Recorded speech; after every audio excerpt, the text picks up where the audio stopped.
एक छोटे से कस्बे में एक ऐसा घर था जिसे लोग भूतों का बसेरा कहते थे।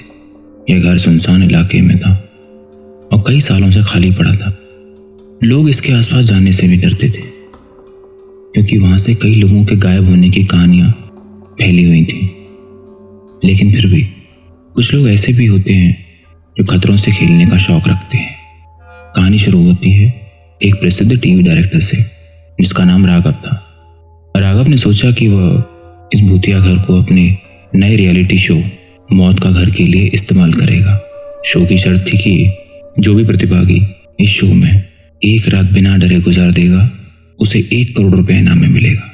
शो का उद्देश्य था लोगों को डर के पलों का लाइव दिखाना जिससे वह घर बैठे खौफ का मजा ले सकें। शहर में शो की घोषणा होती है। लोग डर और रोमांच से भर गए। भूतिया घर की कहानियों ने पहले ही सबको दहशत में डाल रखा था, लेकिन फिर भी कुछ लोग 1 करोड़ रुपए की लालच में शो में भाग लेने के लिए तैयार हो गए। राघव ने 12 लड़के 3 लड़कियों को शो में चुना और उनके हाथों में एक खास तरह का इलेक्ट्रिक ब्रेसलेट बांध दिया गया। अगर उन्हें कभी भी डर लगे या वह शो छोड़ना चाहें तो उन्हें ब्रेसलेट का बटन दबाना था जिससे वे सुरक्षित बाहर आ सकते थे। शूटिंग के दिन सभी प्रतिभागियों को भूतिया घर के अंदर भेजा गया। सबने अपने अपने कमरों को चुन लिया और निर्देश के अनुसार दरवाजे अंदर से बंद कर दिए गए। कैमरे हर कमरे में लगे थे ताकि दर्शक घर बैठे ये सब देख सकें।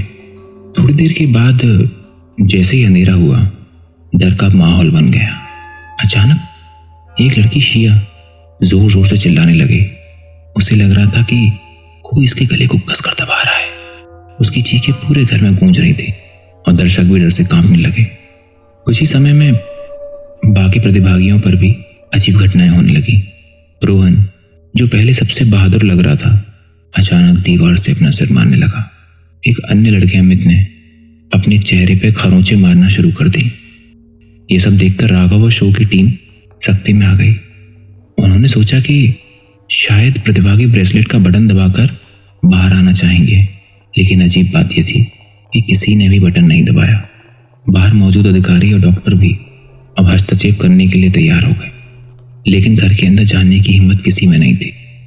शो को रोकने के आदेश दिए गए, लेकिन अंदर जो हो रहा था उसे रोकना अब किसी के बस की बात नहीं थी।